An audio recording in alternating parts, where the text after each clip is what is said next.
Hello and welcome again to the Writer Review. This is Eric Writer, and this week, oh my goodness, we're going to be taking a look back at the 1995 comedy horror movie titled The Howling VII: New Moon Rising. Oh my goodness, have I got a lot to say about this. And I know there's going to be a lot of hell to be raised. So, just be warned. I might even lose my temper. But just remind you that once my temperance I'm finished, I promise you cooler heads will prevail. But until then, you've been warned. Okay, so the runtime is 1 hour and 30 minutes long. Practically an hour and 30 minutes long of time that I will never get back. And it was directed by Clive Turner, who should never be in movies ever again. The script was written by Clive Turner. It was produced by Clive Turner. The music was done by Guy Moon. The cinematography by Andreas Kozak. And it was edited by Clive Turner. Clive Turner, stay away from movies and never, and I mean never, return again.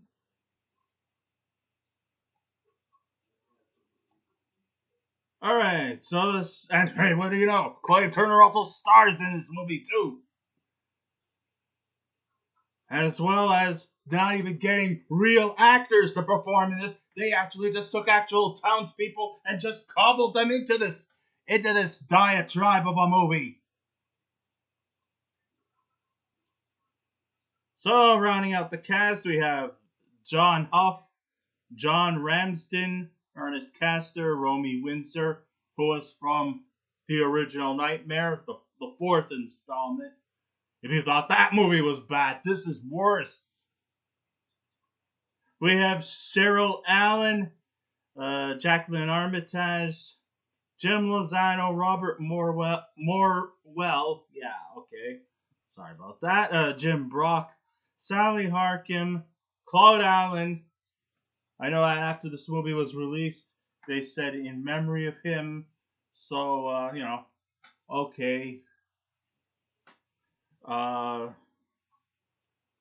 Even though he's been dead since 1995, rest in peace.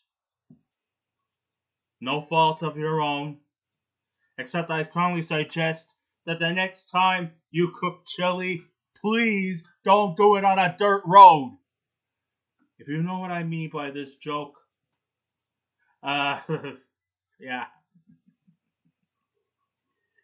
You'll know. I mean, I'm just rounding out the cast and I'll get more into that. If I must. Alright, we also got Harriet Allen, Bonnie Lagassa, Jack Holder, and Elizabeth Say. And I still say, Clive Turner, just stay on your ranch in Australia and never return to making movies ever again. Thank you.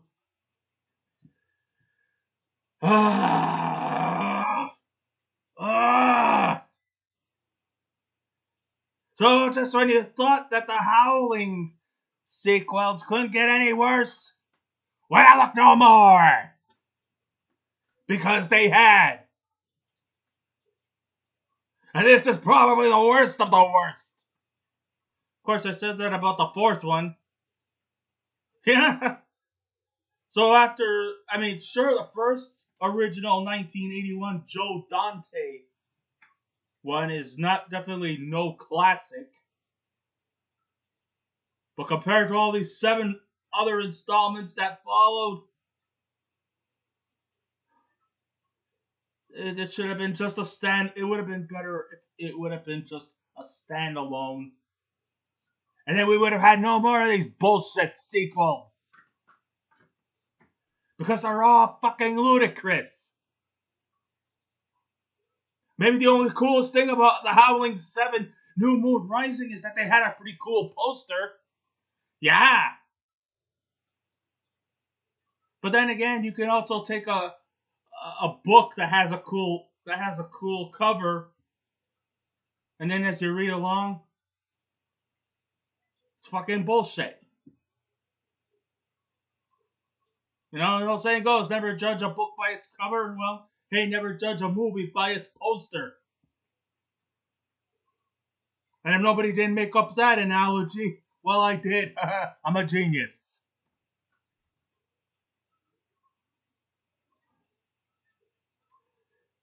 This one surely has my vote as the worst. And I sat through a lot of crap. One of those so bad it's good. Well, this movie is so bad is that it's ludicrous. With the horrible sequels that have materialized in this franchise, you know, I was actually watching this movie with low expectations. And it's not because I'm some kind of a film snob of any sorts. I'll sit through crap. But if I have to sit through crap, I will return the crap. Booyah! Okay.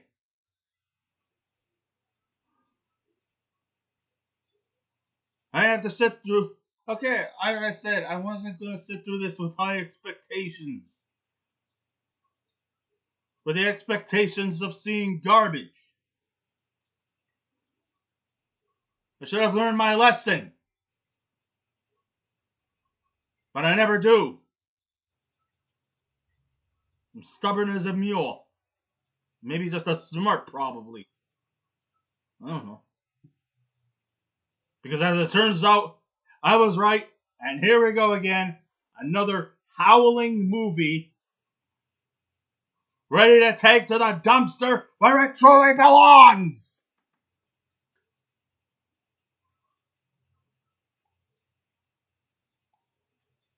What I will give credit to in the 7th installment of the Howling series is the Howling New Moon Rising has a new way to churn out a bad movie.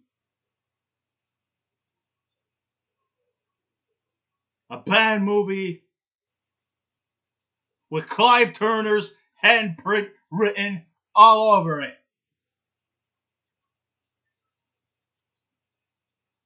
Isn't there right there, Kangaroo Jack? Okay. Written, directed, produced, edited, and starring Clive Turner.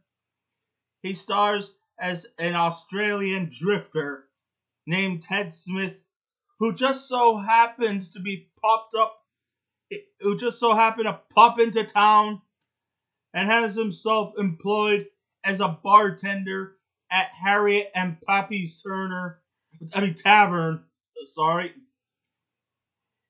in an old pioneer town in California that, in spite of being set in the modern day, this town looks like these old west dusty towns you see in like old period piece westerns. It's like, here we are. Most of us are all living the city life with our streets and sidewalks and buildings and houses and whatnot. These people in this pioneer town, they're all living in like 1800 structures with dusty roads and all the towns are like all scattered together like in the old frontier. I was expecting some kind of an outlaw to walk into Harriet and Pappy's Tavern. Shit. Coming in looking all big, burly, and intimidating, saying something like, I've come to take your money, and I want your money now. I was expecting something like that.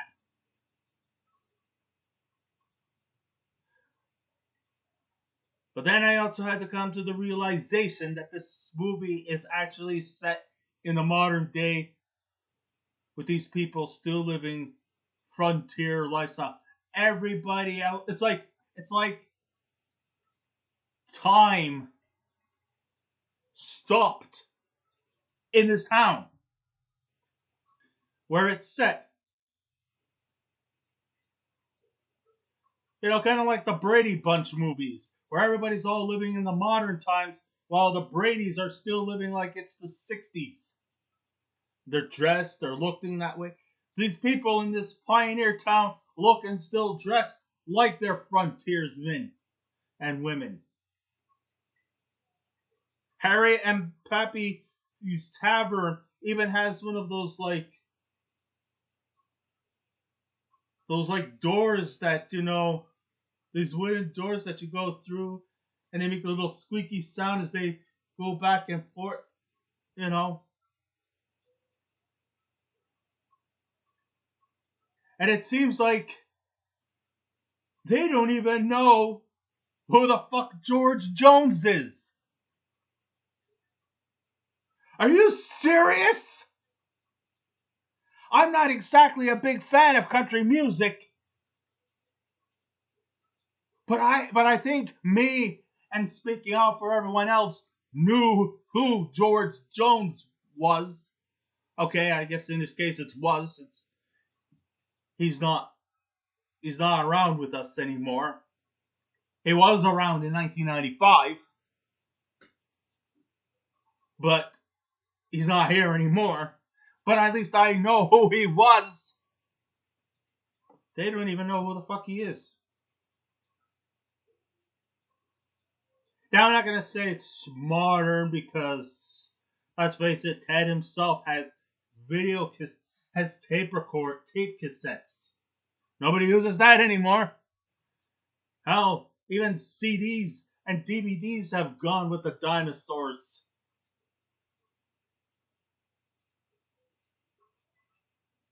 Yeah, but then again, hey, this movie was set in 1995, so let's not go. Let's not. Let's not piss on the archaic stuff here. I mean, yeah, I understand that if a movie like this was made today, we would be all complaining about CGI and that bullshit. But even here, I've got to tell you, the special effects was some of the worst.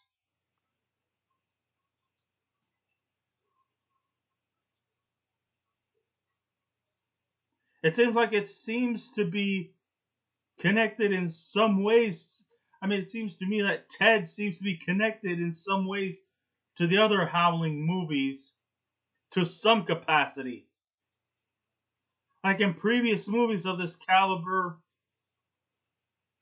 we see a series of mysterious disappearances and murders, and for some reason, they are led to believe that Ted is behind them all.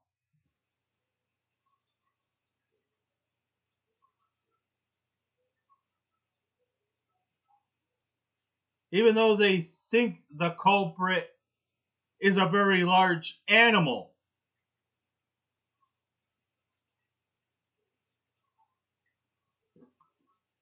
um, like a big giant wolf or whatnot. Huh. Well, since it is a werewolf themed movie, why not? You wonder? Meanwhile, the local priest and the town inspector believes the grisly murders are from some lady by the name of Mary Lou Summers, the werewolf from the Howling Five, and that she made her way into Pioneer Town.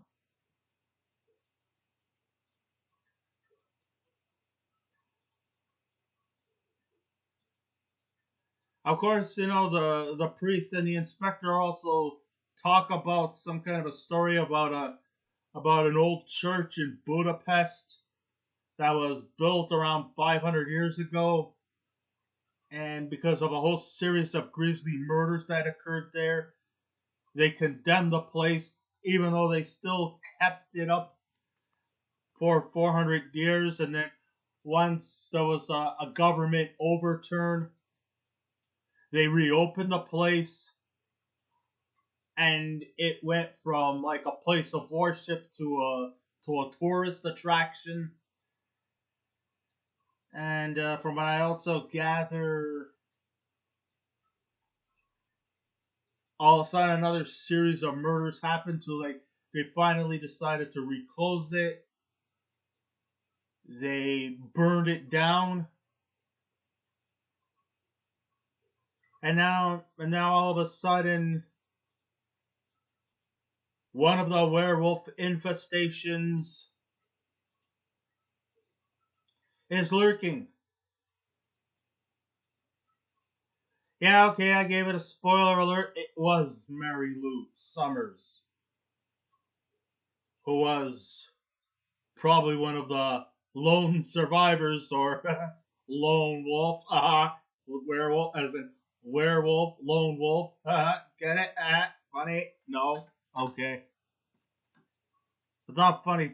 Then piss off. No. Okay, just kidding. But yeah.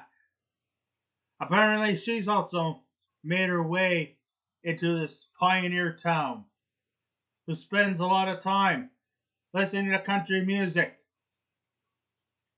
Oh, yes, there's a lot of country music in this movie, if you're into that kind of stuff. Oh, there's also a lot of line dancing, too. A lot of them boot, scoot, and boogie type of dance music. I'm sure these people in Pioneer Town don't even know who the fuck Billy Ray Cyrus is. Well, if they don't know who George Jones is, they certainly wouldn't know who Billy Ray Cyrus is.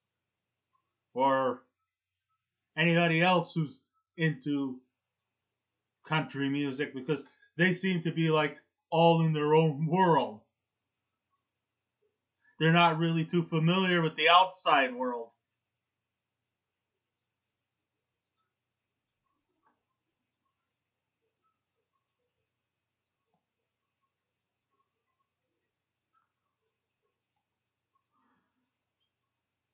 So the movie wastes little time to set up what's expected to come.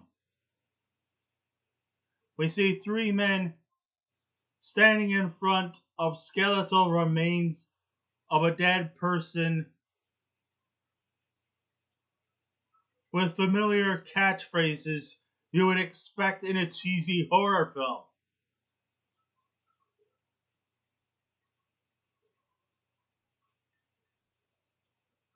Is that by any chance a dead body? And the inspector looks at him like, no, she's just lying in the sun baking. I would have responded back by saying, of course, that's a dead body. What the fuck did you think it was? I'm sorry, Sheriff. Anyways, let's move on. This movie actually does seem to depend on a lot of comedy. Now, mind you, a lot of horror films do seem to depend quite a lot heavily on dark comedy. I will admit that. I'm not going to lie to you. And, yeah, well. And that's fine. I mean, you're seeing a lot of horrific stuff in horror movies, especially slasher movies. So you might as well find something to laugh at or laugh about. Because let's face it, some of the images could be quite graphic. But here, you don't get anything graphic. A lot of the deaths are off camera, so you don't really actually get to enjoy watching gore. If you guys were into expecting to see gore, forget it.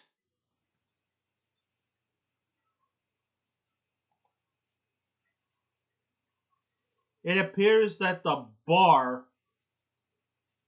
where Ted works at sees patrons spend most of the time hanging out,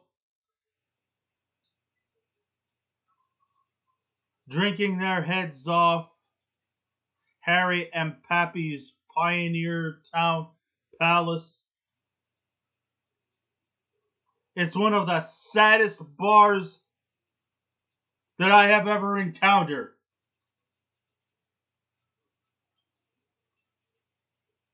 I mean, it's not one of those like tear in your beer taverns. I mean, it's just pathetic.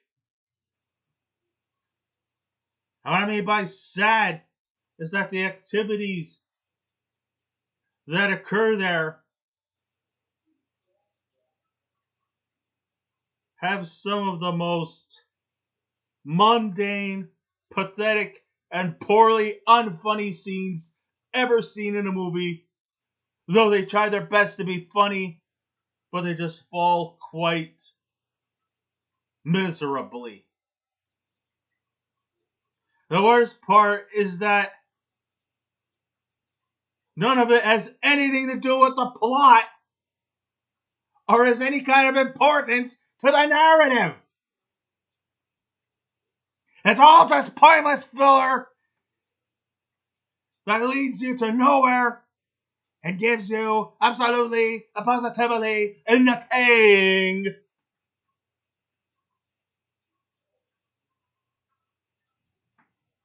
But stolen moments of your life.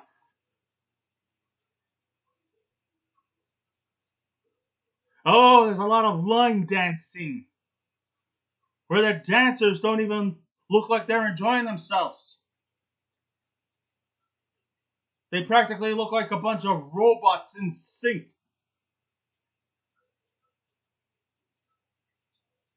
They could have just brought in robots to do these line dancing stuff because they all look so stoic.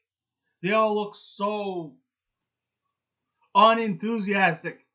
They're like, let me do some line dancing scenes, collect my paycheck, and go back home to my beer.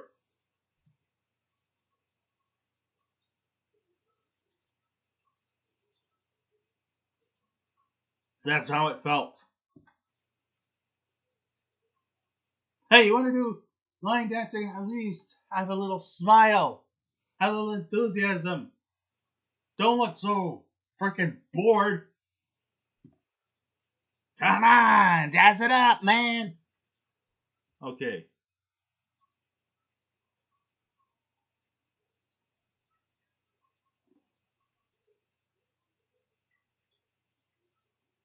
The men drink all the time. They drink all hours of the day and take verbal ribbing with unfunny jokes, and even some might border on offensive at times.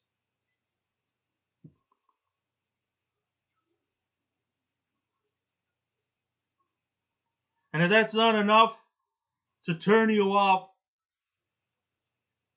there's just what got many country music montages that become quite tedious after a while. Now, call me biased, but I'm not a fan of country music. Now, I'm not here to judge. I mean, people like country music, and that's fine. To each their own. I'm not going to put you guys down. Some people are aficionados of country music, and that's fine. That's great. Cool. But when it becomes the focal point in a narrative that's supposed to be centered on werewolves, werewolf attacks,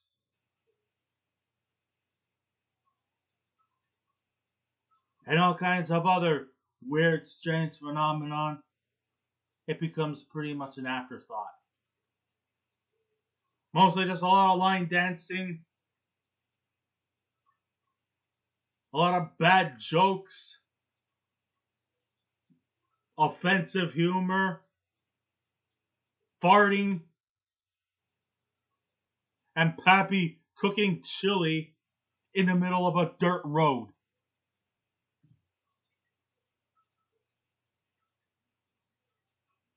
Hey, Pappy, I believe there is some dirt in them chili. Yes, we get it.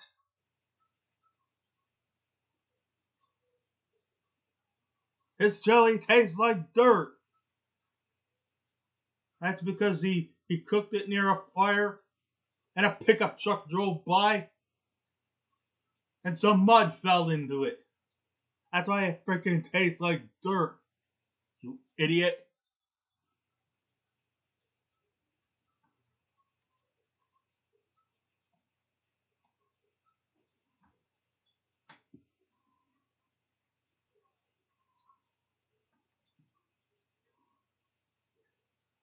So they're singing at the bar. Pappy and Harriet, they even join them. And they're singing around the campfire. Don't they have any other jobs or any other lives of their own instead of just hanging out at the bar all the time?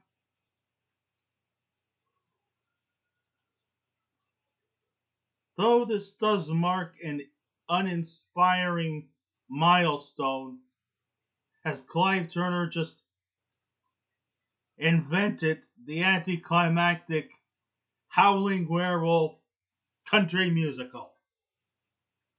Yes, he invented a genre with a plethora of subgenres that add little to no substance to the narrative. The jokes here are so awful that they just keep repeating themselves. Who's George Jones? There's dirt in your chili, Pappy.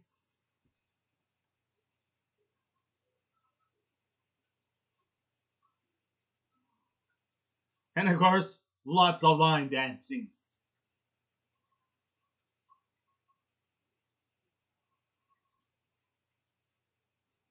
How many times do we have to be reminded that there's dirt in Pappy's chili and all the stuff about knowing who George Jones is? It shows little subtlety as to how stupid and uninformed the whole isolated town is.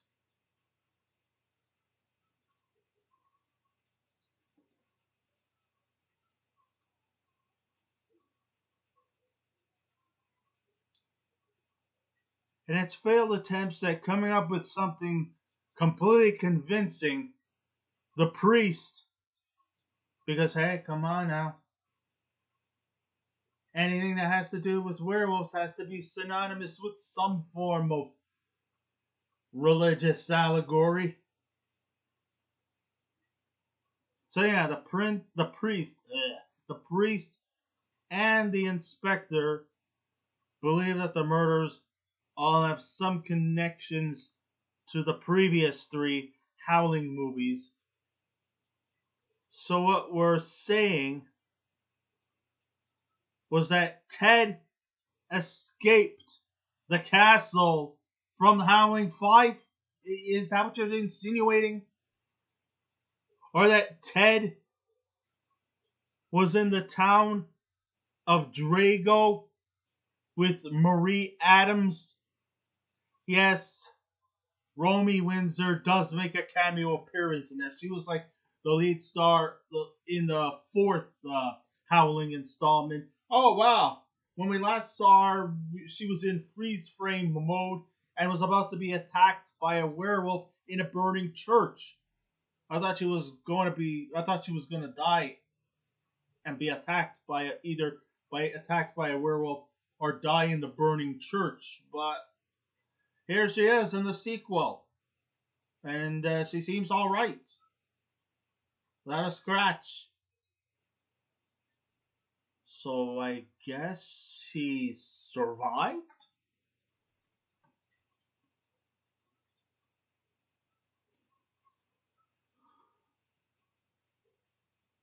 So I believe what Ted was killed in the Howling Four. It seems quite illogical. So by the time we get to the climax, the scenes become so twisted.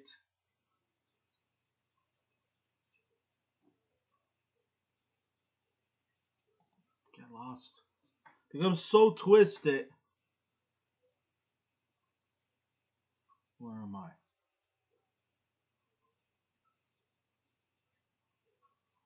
It gets way too out of proportions.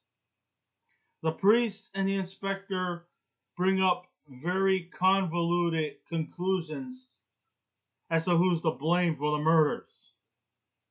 Of course, everybody's all saying it's Ted, but the police, inspector, and the priest believes that there's somebody else and that there's something evil lurking around.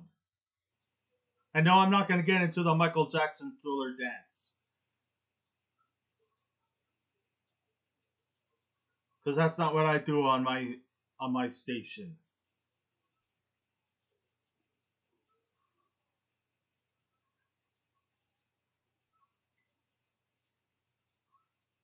Yeah, it gets so muddled to the point where even they don't seem to know what they're talking about at times. We see three deceased men, and they all believe Ted did it. They place him under house arrest, even though this is the work of Mary Lou, who has now taken possession into the soul of a young woman named Cheryl, who I believe was actually the real life daughter of Harriet and Pappy, since they took the townsfolk from this location and just threw them in, and they couldn't really act for shit. There's never an explanation as to why she framed Ted, or even if she had a motive behind her madness. Whatever the case may be, it didn't go as planned as she thought it would. And then to add all that, there was really hardly any werewolves in this movie. And when she did morph into a werewolf, it was only on for like maybe 2-3 minutes. And then the rest of the townsfolk just grab their rifles, go to town, and shoot the bitch down till she dies. And you know what? By the end of the night, I couldn't fucking care less.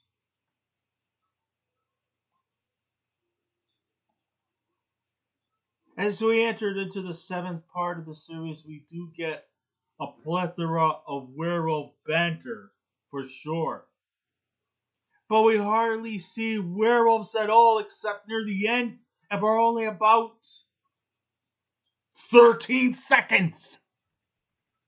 So when Cheryl finally breaks out into the lamest werewolf transformation sequences in cinematic history, her demise is off camera as the residents just shoot her until she dies.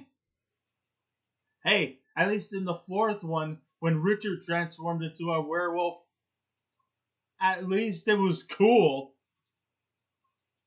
You know, his skin was peeling and he just broke into a big puddle of goo, and then all of a sudden, he became a werewolf. At least we did see some cool werewolf effects in the original Nightmare.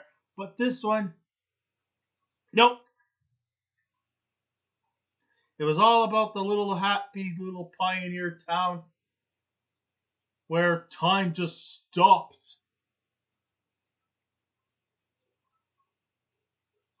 And it was all just full of a bunch of country bumpkins who don't know who George Jones is and just tell repeated jokes.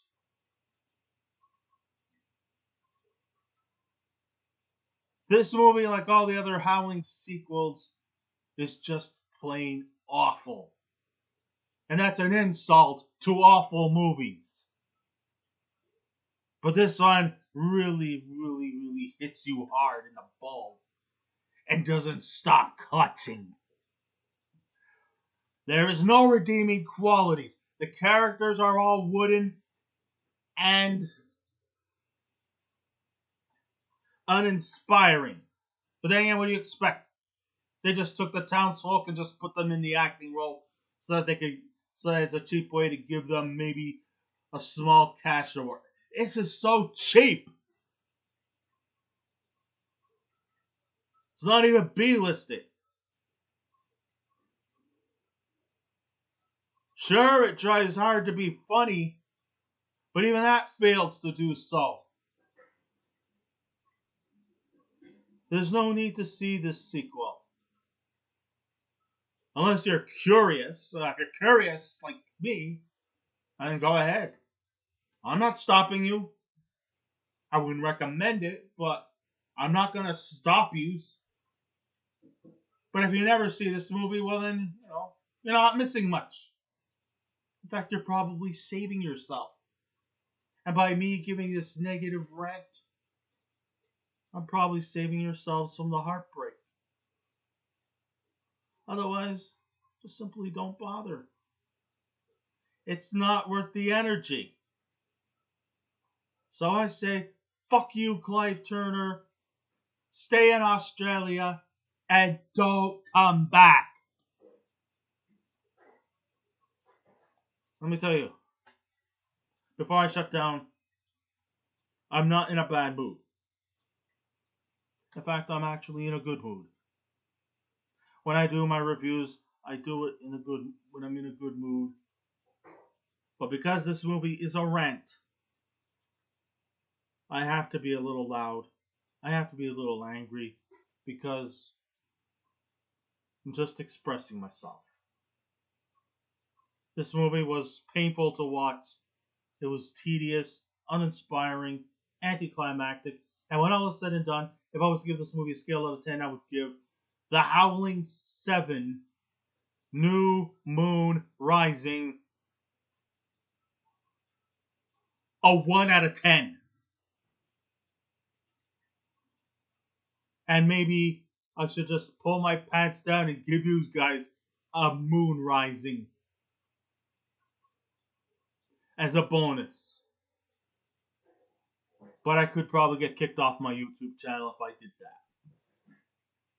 So I'm just going to make the suggestion, but not the promise.